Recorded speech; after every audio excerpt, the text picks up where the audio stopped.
The Maple Leafs lay a beat down on the Habs A squad, and a new potential X factor may have emerged that has us excited. You're listening to the Locked On Leafs podcast, part of the Locked On Podcast Network. It's your team every day.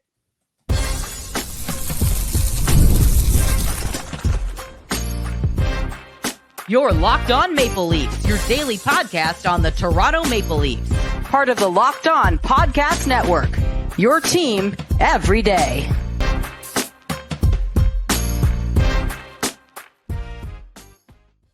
Hello and welcome into the Locked On Leafs podcast, the daily Maple Leafs centric podcast hosted by myself, Mike DiStefano, and my co-host Dave Morassutti.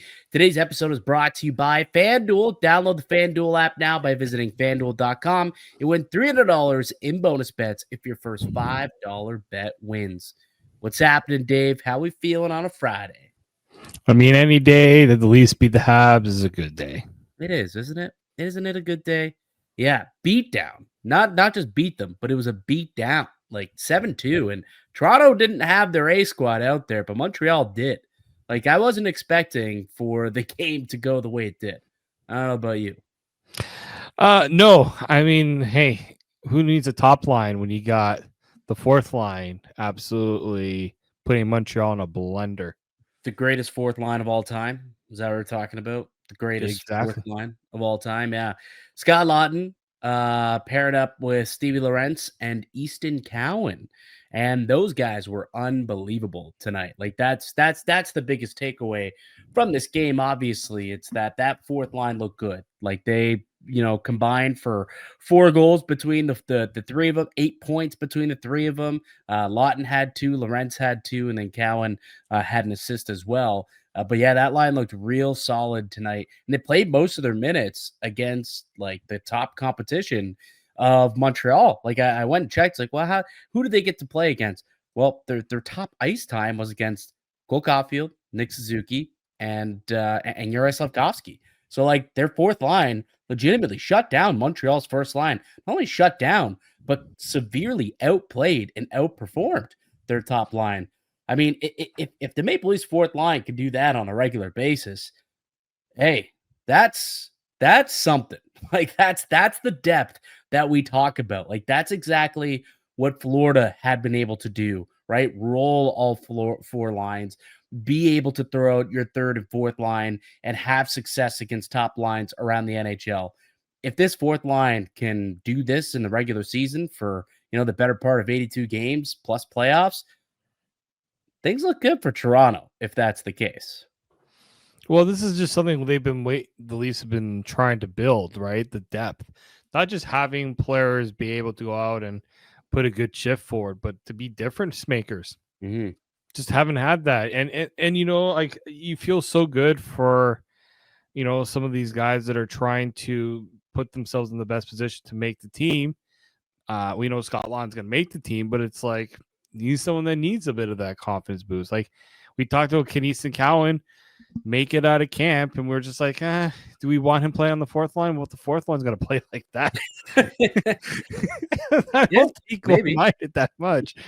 But you brought up this like 5-on-5. The Leafs dominated the Canadiens tonight. Like the Canadiens only scored on their power play. That was the only good thing about the Canadiens tonight. Do you know how many shots the Canadiens had at 5-on-5 tonight, Dave? 4. Is it 4? 4. 4 shots. That's it. That's all. They only had 13 shots in total. So, the Maple Leafs, they own the game from start to finish. Structurally, they were right there. They did exactly what they had to do. Didn't give up a whole lot to Montreal at all. 4 shots in total, just one of which, counting as a scoring chance at 5-on-5. Like that was a pretty solid game and a dominant game from Toronto's B squad against Montreal's A squad. So definitely one that makes you feel good about your depth, that's for sure. And about that fourth line, especially if you want to match them up against some of the top trios in the league. We always talked about, well, this year it'd be nice if you could have your third and fourth line be defensively reliable and match up against, top sixes of opposing teams and not, allow goals and maybe even sometimes score a bit. That's exactly what they did tonight. So that was certainly the most encouraging thing that we can pull from tonight's game. I would say that top line, which is the Maple Leafs projected fourth line, maybe some moving parts, but definitely sounds like Lorentz and Laughton. That's a pairing that will be sticking together for quite some time. Definitely to start the season. Maybe a little revolving door at that right wing position, whether it's Robertson, whether it's Cowan, whether it's maybe McMahon, Yarncroc, Domi, whoever it might be. But that Lorentz and Laughton line is definitely, that pairing, definitely some good chemistry being built there. No, for sure. And I think there's something to be said to give these guys these opportunities. Like, it's kind of perfect for the Leafs, right? I know we talk about, it's kind of typical that they're playing their, B squad on the road. But look at this. The B squad's getting quality opportunity playing against the other team's top players. Mm-hmm. Like, if you're the head coaching staff, you're loving what you've seen from the aka B squad in the 2 games that they've been featured, because they've taken it to the A squad of their opponents. Yeah, they really have. They've taken it to both of the games where the B squad starts. They're 2-0, and it was the A squad, I guess, that lost in Ottawa on Tuesday night. Yeah. But it's preseason, and there's not a whole lot to read into the stats and the records. But chemistry, I think definitely you can read a little bit into that. And it seemed like that line had some great chemistry tonight and played a quality game. And that's what you want to see from the Maple Leafs. You want to see the guys who you expect to play alongside each other really get going and get off on the right foot. And it seems like early in camp, Laughton and Lorentz, not only defensively responsible, but also getting it done on the offensive side of the puck too, which leads me to kind of the next question here, Dave. And that's like, can Scott Laughton be an X factor for the Maple Leafs? Can he maybe provide a little bit more offense to alleviate the need for the top 6 to fill all of the Mitch Marner void, right? Like, we always talk about, Nye scoring more, maybe Matthews being healthy, he'll score some more goals. Michelli, he'll come in and take a little bit of that load off. Maybe Bobby McMahon's, has some internal improvement and scores a little more. Max Domi.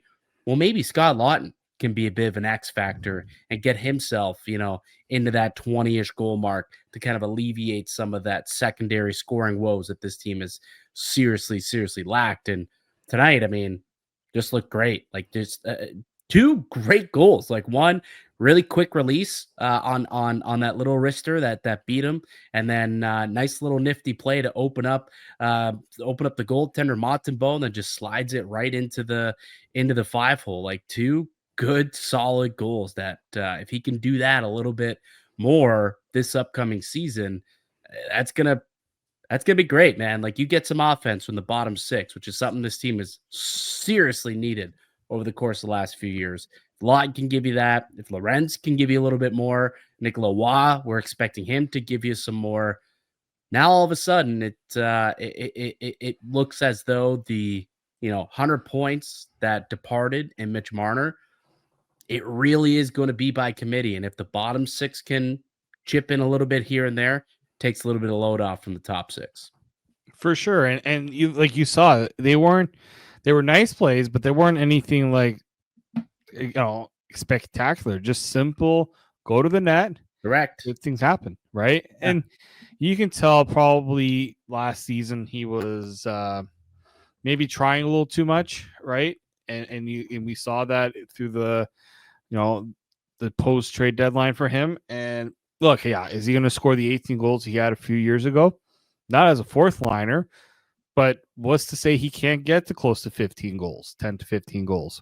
We've seen David Kampf score roughly that much on the fourth line. I think Scott Laughton has got better offensive instincts than David Kampf does. So, yeah, everyone has to kind of, I cover football and I hear a lot of these football players, we just got to get, CFL 1/12, right? I got to do my 1/12.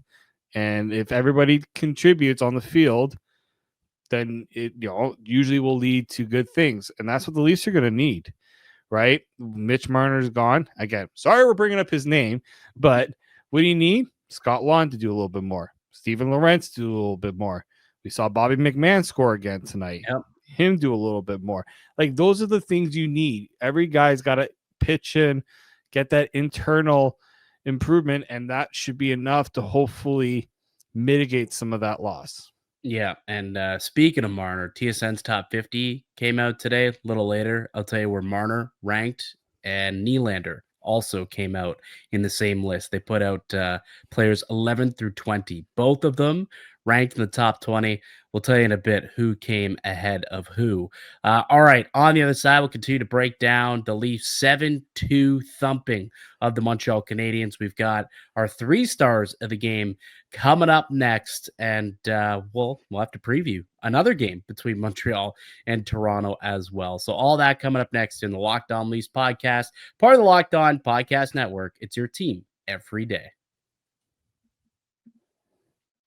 The NHL season is here, and FanDuel is making sure you're ready for kickoff. And with this can't miss offer right now, new customers can bet just $5, and if your bet wins, you'll get $300 in bonus bets to use across the app. I love using FanDuel. It fits however you want to bet, whether it's on player props, building a same game parlay, jumping in on some live bets, or even make some futures waivers, if you will. It makes every game much more exciting, whether you're watching your favorite team or just keeping an eye on your fantasy lineup. It's quick, it's easy, and the best way to add a little bit more energy to those weeknights. So, you ready to play? Download the FanDuel app now by visiting FanDuel.com to get started. That's FanDuel.com to place your first $5 bet.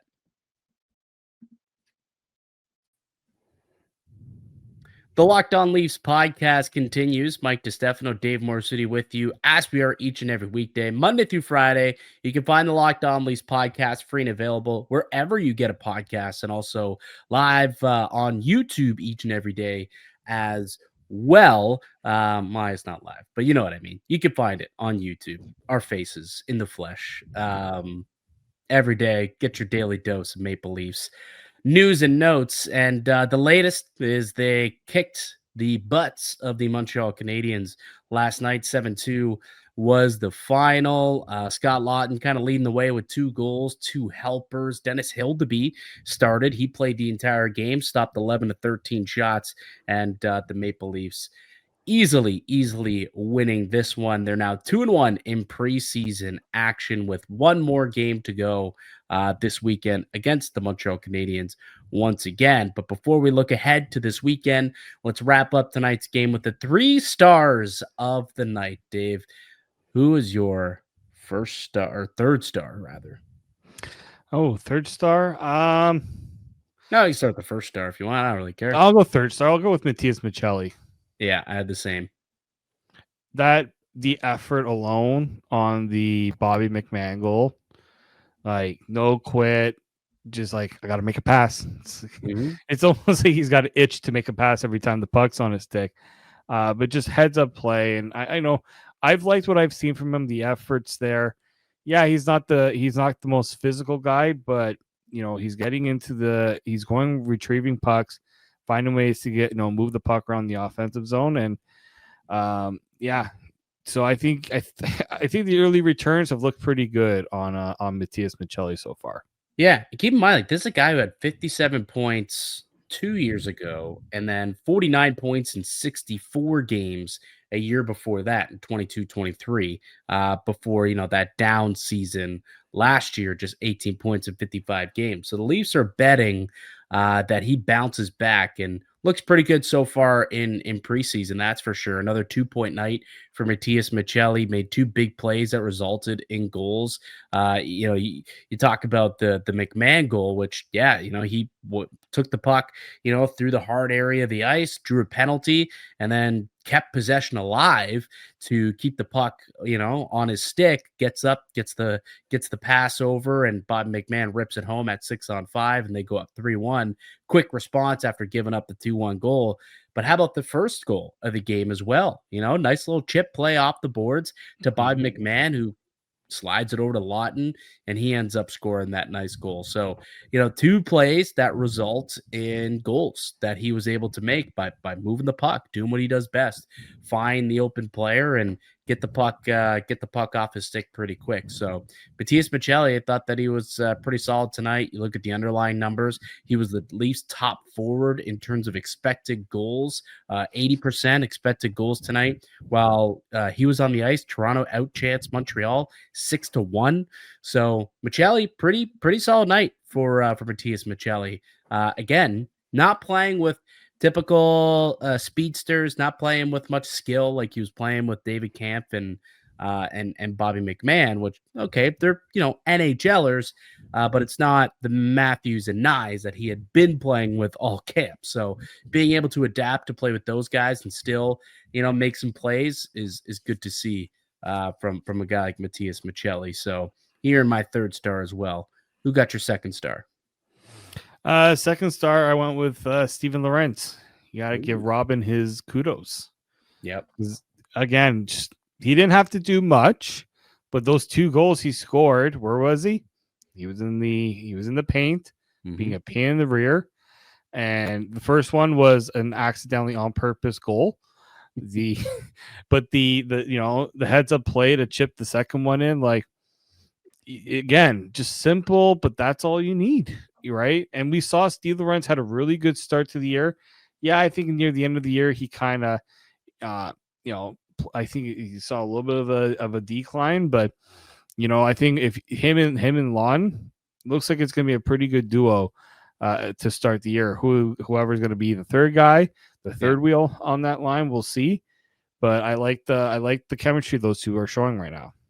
And it's like they picked up where they left off, because you go back to the playoffs last year, there were multiple nights where I came away thinking, man, the fourth line looked like the best line out there, which is not a good thing. Like it's never a good thing when your fourth line, is the one that's creating or the one that's not getting scored on too often.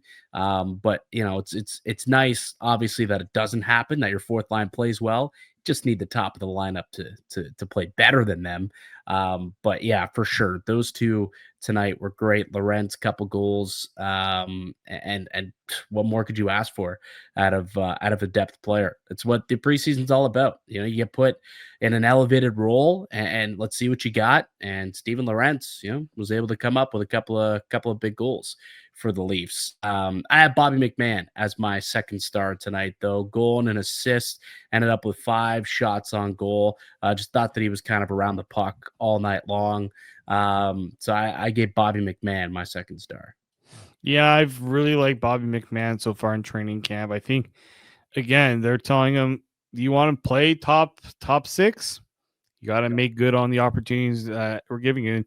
That the goal he scored, like, just the patience to put himself in a better scoring area and to just rip the puck like that. I don't think Montreal cared too much for how their goaltending played tonight, but these guys were just doing the simple things: get the pucks on net, show that intensity to want to go and be a bit of an offensive producer. And I think that's going to be. I'm excited to see a better season. Well, I thought he had a good start to the season. He was another player that kind of, I think, just, not used to playing the full rigors of the full NHL season in the playoffs. I think there's an adjustment period and learning period. I think McMahon is learning from it. Yeah, the goals dried up for McMahon, about 3/4 of the way through the season. And the Leafs needed those extra few goals, especially in the playoffs, and he wasn't able to give it to them. We'll see, in his second, maybe full year in the NHL, can he find a little more consistency this season with the Buds? Your first star, Dave. I assume Scott. Yeah, it's got to go with the Leafs' best center of the night, right? Yeah. Good for Scott Laughton. He's taken a lot of criticism, right? And I think he's kind of been the under the radar player in training camp. Not many, I think, are talking about what a good bounce back season for Scott Laughton will do for this team, because there was a lot of fanfare about Nicolas Waugh coming in because of the Marner trade and what he could bring. that I think Scott Laughton kind of got pushed down a little bit. And I mean, hey, if that means he kind of flies a bit under the radar for opposing teams, so be it. Right? I think he'll work out better for the Leafs that way if teams are going to underestimate him a little bit. And so, yeah, I'm excited to see if this is the kind of the, now it's good that he had this performance. He's going to have to build on it now, right? Right. I don't, 2 goals, 4 points. You don't expect to see, actually, in this game, he matched his total that he had with the Leafs last season. I know. Good for Scott Laughton for showing that there is some offense there to his game. Is that including the playoff? No, okay. He had another two extra points in the playoffs, but yeah, he had 2 goals, 2 assists in 20 games with the Leafs last year in the regular season after the trade from Philadelphia. And yeah, as you mentioned, match that total tonight in one preseason game. But it's a preseason game, so we can't, completely celebrate just yet that the Leafs, have found themselves a diamond in the rough. But he man, it's good to see. It's good to see. And I've got just that entire line. I cheated. I got the whole line as my top star, I guess, my first star of the game. The duo more so, I guess, of Laughton and Lorentz. Just didn't want to leave Cowan out. I just wanted to give Cowan a little bit of love. But give him his cookies. Yeah, but the 2 of them, they combined for 4 goals, 8 points between the 3 of them. I thought that they were forechecking really well, back checking really well, really good, active sticks in the offensive zone to keep possessions alive, and really limited Montreal from doing anything tonight. Like I think they only had like 2 scoring chances against throughout, at 5-on-5 through the whole game. Again, they were playing against Caulfield, Suzuki, and Slafkovsky. That's who they had the most minutes against this year or in this game, and they shut them down. They didn't give them anything. So really good to see there. It's what you want to see, that pairing, that line. Maybe that allows Cowan to put his foot in the door and stick his hand up and be like, hey, look, I belong. Look what we did. It was a +4 tonight against Montreal's A squad. I think I might belong here. And I didn't even expect Cowan to play tonight. I thought they would have said, we already played him in 2 games. Yeah. And give someone else an opportunity. But they're giving him a chance, man. They want to get a look at him. It's almost like they're waiting for him to like flub up in a way. And they're like, well, the more games he plays, maybe he'll slip up and those bad habits will creep back in. And they're almost like trying to see, is this consistent enough to play him on a nightly basis? And so far at the 3 games, I think he's checked a lot of the boxes that they're asking him to. We'll see if he plays this weekend against Montreal when the A squad goes against the Habs back in Toronto. So there it is. There's the 3 stars of the game. On the other side, we'll tee up tomorrow's final preseason game, Montreal and Toronto. The A squad will be playing possibly Max Domi. We'll get to all that and more next here on the Locked On Leafs podcast, part of the Locked On Podcast Network. It's your team every day.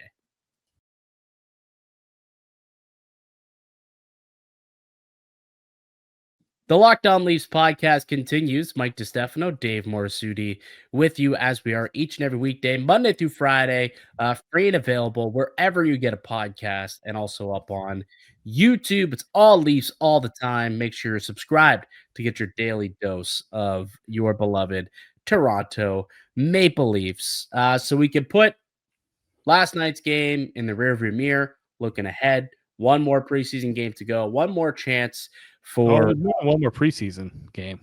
Sorry, why did I think that was the how many next year? Next year there'll only be 4 preseason games. All right, I completely missed a week. I was looking at the schedule and I thought that I'm pretty sure I'm going to a game next week. I read like October 4th, and I was just like, oh, they got the Montreal Canadiens taking on October 4th, which I think they do. October 8th. No, I know, but the last preseason game. Red Wings. Did I completely butcher that? I guess I did. Yeah, I guess I butchered it. Anyways, they got one more against Montreal. You got me here, man. One more against Montreal. That's what I meant. One more against the Montreal Canadiens tomorrow. You know what I saw? TSN put out after the game. They said our next broadcast, the final preseason game, and it's next Saturday. against Detroit. And I think I just was like, oh, Saturday? Oh, it's the next game. Yeah, that's, I think, where my mind went. But anyways, yeah, that makes sense. Yeah, only 4 preseason games. Yeah, that's next year when that starts happening. But either way, they have one more game to go this week. Well, their 4th preseason game. Max Domi is to be determined, but he did practice on a line with Austin Matthews when the first group was at practice on Friday or Thursday, rather. What are the odds that you think he kind of gets into this game and plays on a line with Matthews since Michelli played out in Montreal? Yeah, that's kind of interesting that Michelli did play tonight because it kind of leads it almost like lines up to that way. And I don't remember seeing practice lines today. If Domi was with Matthews at practice, he was. Yeah, I saw. So I would probably, again, if I throw money on it, then I probably throw money on Domi getting his chance to play with. Well, he's still gonna be a game time decision on if he's healthy and cleared for contact, cleared to play. So I think if he plays, he will be. It's just whether or not he's going to be healthy or if they want to hold off for another game or two. Yeah, and I think it will be interesting to see how they decide this, because it's such a big decision. I think sometimes I know people say, it gets a lot of talk. We're talking about who's going to play on the top line. Like the fact that we're still kind of debating this. I mean, this is what training camp's all about. There's no decision that needs to be made today. But at some point, you're going to want to have a bit of a clear idea of where things are going to happen in terms of that top line. And you'll want these guys to get a few games together. And there are only 3 games left in the preseason. So 3 or 4 games left in the preseason. Great. So you're going to have to, at some point, make that decision sooner just so you can get these guys kind of working together. So it'd be nice if Domi can get in, but maybe the one thing that's going to hold him back is that, fortunately, him not being healthy at the start of camp. Yeah. So if he doesn't get into tomorrow's game, the next game actually isn't until next Thursday. So a week basically between, or less than a week, 5 days between games there, Saturday to Thursday. They are at home against the Red Wings, and then their final game, Saturday, October 4th, they're in Detroit taking on the Red Wings. So he'll get into one of these games here, whether it's this weekend against Montreal. If not, maybe they just hold off, and then he gets to play Thursday, which gives him a lot of time to rest up, recover, and be good to go after that early tweak that he had just ahead of training camp. So we'll see Max Domi at some point, but excited to see Matthews back out there for another game tomorrow, see if he can continue to put pucks in the back of the net. It's almost like the fact that the Maple Leafs won 7-2 with their B squad against Montreal's A squad, like it's going to feel real dumb and silly if the Leafs can't, put up a similar, like a touchdown essentially against Montreal's B squad, if that's what they put out there on Tuesday or on Saturday. Man, if I'm Craig Berube and if the A squad is not playing well against the Habs, most likely B squad, I'd be going, you guys want me to play the B squad to start the season? Because I will. I'll do it. Yeah, you want David Kampf to be playing. You want Jacob Quillen. You want who's a Gru was out there. Do we need on the back end? Huh? We need Matt Benning to be taking clappers. All right, at least he's willing to shoot the puck. Yeah, perhaps that could end up being the case. I don't know, but should be a fun game. Yes, it's tomorrow. Leafs in Toronto, 7 p.m. puck drop. So really quickly before we skedaddle. I recall last year when TSN put out their top 50 list, and Sportsnet does the same thing.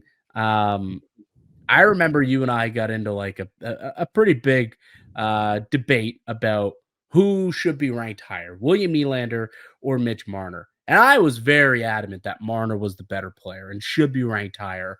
And there were many people who did not believe so. And the experts at TSN actually ranked Nylander ahead of Marner last year. I think he was 20th, Nylander was. And last season, Marner was ranked as the 23rd best player on their top 50 list.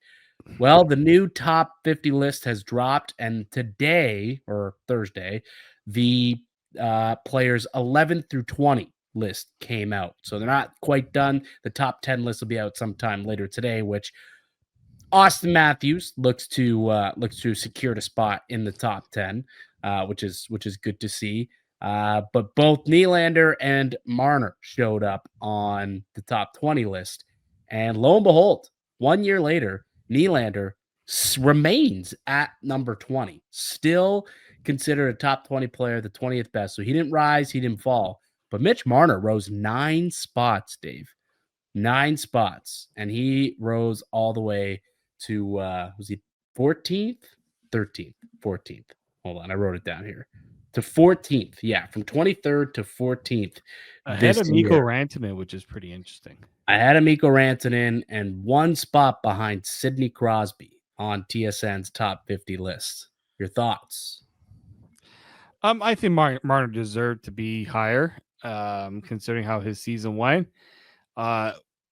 Debatable if I would have had him ahead of Mikko Rantanen, because I thought Rantanen had a better playoff, and I thought that should have been considered a little bit. And I think for Willie, for him to still be in the top 20 is good. He had the 45 goals, but a dip in terms of his points.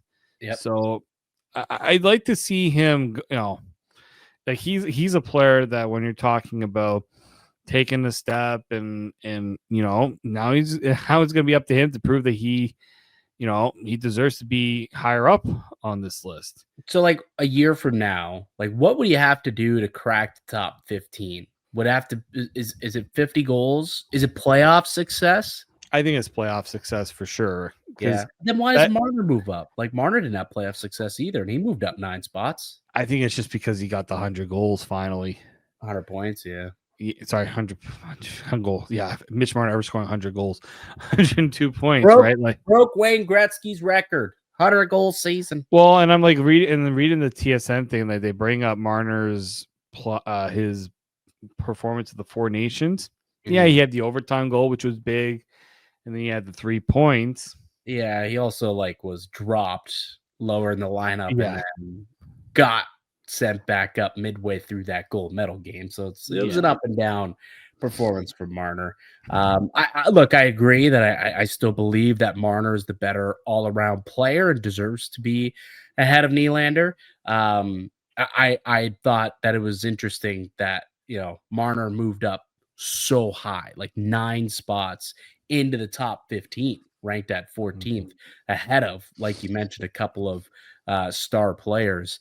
But that's, we'll see if they can live up to the billing. Maybe Nylander can hunker down and start playing some defense, maybe puts up a 50-goal season, maybe the playoffs, things kind of click now with Marner gone. Does that free up, Nylander and Matthews and everyone else to get it done come playoff time? Perhaps. But Nylander coming in at 20th on TSN's top 50 list, Marner at 14th, and Austin Matthews still yet to be named. Although if you're listening to this sometime tomorrow afternoon, you can probably check it out on tsn.ca. They will it'll be dropped there sometime Friday, late morning, typically. I'd imagine he'll be in and around, maybe he might be 10. He might come in at number 10, 9 or 10. I'm gonna guess. It'd probably be a decent guess. So McDavid, right? I'll give you I got a top 5. McDavid, McKinnon. Yeah, McDavid, Draisaitl, McKinnon. You can put Makar. Kucherov's going to be ahead of him. Has Connor Hellebuyck made the list yet? I don't believe. I didn't see him on there. Yeah, Connor Hellebuyck will probably come in ahead of him. So that gives you 6. I'm probably forgetting some, absolutely forgetting some guys out there. Quinn Hughes. I don't think Quinn Hughes has been on the list yet. So I think Quinn Hughes can end up coming in somewhere. Kaprizov. Kaprizov definitely going to be up there. Kaprizov will be in there. So did Pasternak make the list? No, so Pasta's going to be in the top 10, I think. Actually, maybe. Hold on. Let me see. Did he make the? I don't think so. I don't believe he made the list yet. No, he has not. No, so Pasta will be there. So you're almost looking at like 7 to 10. Now, would I put Pasternak ahead of Matthews going into this season? I don't know. Yeah, that's what I mean. I think it'll be like 7 to 10. Like I can confidently give you, I think 5, 6 names that'll be ahead of Matthews, and then there I can make an argument, from 7 to 10. But he's definitely a top 10 player in the NHL. So to me, TSN got it right by getting him in there in the top 10. Unlike the NHL Network, who had him as like the 7th best center, like not even player, like just top 7th best center in the NHL. Absurd. Trash. Absolutely absurd. Yeah. Trash. Terrible stuff. And we'll see him in action tomorrow night against Montreal. We'll see what he can do in his second preseason game. See if he can keep it going, keep producing without Mitch Marner. Anything else you want to quickly hit on before we take off for the weekend? No, just the soak in this butt whooping that they gave the Habs. Yeah. Actually, so there was the Barkov injury, who also at 12th on TSN's top 50 list. He suffered an injury at camp, was helped off the ice, didn't look good, looked like a knee, possibly. There's no update on it yet, but it really did not look great. And if Barkov's going to miss some time for Florida, I'm curious what that could mean for their season and how that's going to impact them. So hopefully we get an update on that over the weekend. Yeah, I rewatched the video. I did watch the video. I'm like rewatching it, and not good. He apparently did not put any weight on that leg. He was down for several minutes before finally the trainers were able to get him up and skate him off the ice without putting any weight on that leg. So didn't look good, and that's obviously would be a massive blow to the defending champs, the 2-time Cup champs, 3-time Eastern Conference champions. Someone's looking to knock off the Panthers this year. If they're going to be without Barkov, or if he comes back midway through the year, and has to jump on a moving train, I'll be curious to see how that ends up going. So again, we don't have an update on that just yet. Hopefully we get one over the weekend. And we'll relay that to you on Monday and what that can mean for the Panthers, and subsequently what that could possibly mean for the Maple Leafs, who I to take down the Panthers, and without Barkov for a portion of time, how much does that not necessarily make things easier, but how different is the landscape in the Atlantic without Barkov for a good period of time. So we'll talk about that. We'll recap Saturday's matchup against Montreal on Monday's show. But that'll do it for us here today on the podcast. I'd like to thank you all for listening and supporting the show.